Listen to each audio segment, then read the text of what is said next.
Andhra Pradesh liquor scam ఒక జీడిపాకం serial లాగే కొనసాగుతోంది. ఒకడు పోతే ఇంకొకడు వాడి మొగుడు అన్నట్లుగా రాష్ట్ర కేంద్ర దర్యాప్తు సంస్థలు వరుసగా రంగంలోకి దిగుతున్నాయి.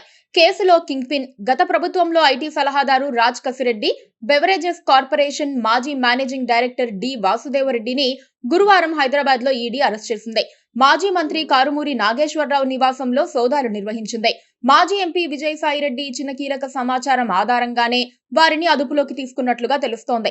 ఇప్పటికే ఆంధ్రప్రదేశ్ దర్యాప్తు సంస్థలు రాజ్ కసిరెడ్డిని అరెస్ట్ చేయడంతో ఆయన ఏడాది జైల్లో ఉండి బెయిల్ పొందారు.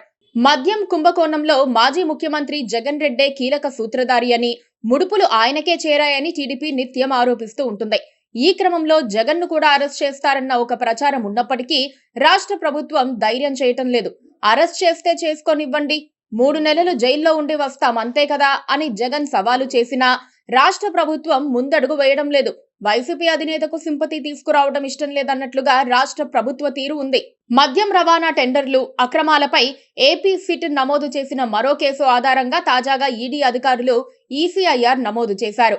మద్యం రవాణా టెండర్లలో అక్రమాలు జరిగినట్లు గుర్తించారు. ఈ క్రమంలో గురువారం హైదరాబాద్ తో పాటు 15 ప్రాంతాల్లో ఈడీ అధికారులు సోదాలు నిర్వహించారు. మాజీ మంత్రి కారుమూరి నాగేశ్వరరావు, ఆయన కుమారుడు సునీల్, రాజ్ కసిరెడ్డి, వాసుదేవరెడ్డి, ఆయన బంధువు నరసింహారెడ్డి ఇల్లు, కార్యాలయాల్లో ఈడీ అధికారులు తనిఖీలు చేశారు. హైదరాబాద్ నానక్రామ్ గూడలోని ఆయన ఇంటి నుంచి రాజ్ కసిరెడ్డిని అదుపులోకి తీసుకుని ఈడీ కార్యాలయానికి తరలించి నిశితంగా ప్రశ్నించారు. ఫిలిం నగర్ లోని మాజీ మంత్రి ఇంట్లో దాదాపు 6.5 గంటలు ఈడీ అధికారులు సోదాలు నిర్వహించి కీలక పత్రాలు స్వాధీనం చేసుకున్నారు. వాసుదేవరెడ్డి, కోకాపేట్లోని ఆయన బంధువు విజయ్ నరసింహారెడ్డి ఇంట్లో జరిపిన సోదాల్లో ఈడీ అధికారులు పలు కీలక ఆధారాలు, డిజిటల్ సాక్ష్యాధారాలు సేకరించారు. అనంతరం ఆయనను అదుపులోకి తీసుకుని ఈడీ కార్యాలయానికి తరలించారు.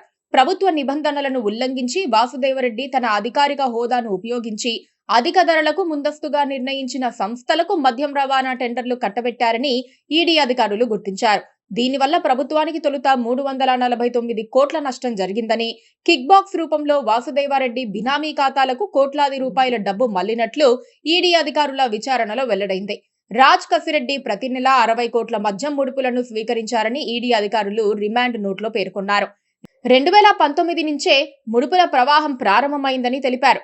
హైదరాబాద్, ముంబై, ఢిల్లీలోని హవాలా ఆపరేటర్లు, షెల్ కంపెనీల ద్వారా డబ్బు ఎక్కువగా మార్పిడి జరిగిందని, ముడుపుల సొమ్ములో కొంత భాగాన్ని హైదరాబాద్ లో రియల్ ఎస్టేట్, ఇన్ఫ్రా రంగంలో పెట్టుబడులు పెట్టారని ఈడీ అధికారులు గుర్తించారు. విజయసాయిరెడ్డి ఇచ్చిన సమాచారమే ఈడీ దూకుడుకు కీలకమైందని ఏపీ ప్రభుత్వ వర్గాలు విశ్లేషిస్తున్నాయి. తానే మొత్తం సమాచారం ఇస్తారని చెప్పి మరీ విజయసాయి బయటకు వచ్చారు. అటు తర్వాతే కేసులో అరెస్టులు మొదలయ్యాయి. మద్యం కుంభకోణం ముడుపుల్లో సింహభాగం మాజీ సీఎం జగన్ రెడ్డికి చేరిందని ప్రస్తుత అధికార కూటమికి నాయకత్వం వహించే టీడీపీ ఆరోపిస్తోంది. ఆ సొమ్మును హవాలా మార్గంలో విదేశాలకు తరలించారని కూడా చెబుతోంది. అయినా సరే జగన్ రెడ్డిపై చేయి వేసేందుకు మాత్రం దర్యాప్తు సంస్థలు ప్రయత్నించటం లేదు. మరింత సమాచారం సేకరించేందుకు వాళ్ళు కాస్త ఆగారా, లేక జగన్ రెడ్డికి వ్యతిరేకంగా ఎలాంటి ఆధారాలు దొరకడం లేదా అన్నది ఇప్పుడు తెలుగు రాష్ట్రాల్లో చర్చనీయమైన అంశం అవుతుంది. ఈడీ దూకుడు వెనక ఎవరున్నారనేదే ఇప్పుడు అందరి నోళ్లలో నానుతోన్న ప్రశ్న. ఒకటి మాత్రం నిజం, ప్రస్తుతానికి జగన్ రెడ్డికి ఎలాంటి ఇబ్బంది లేదు.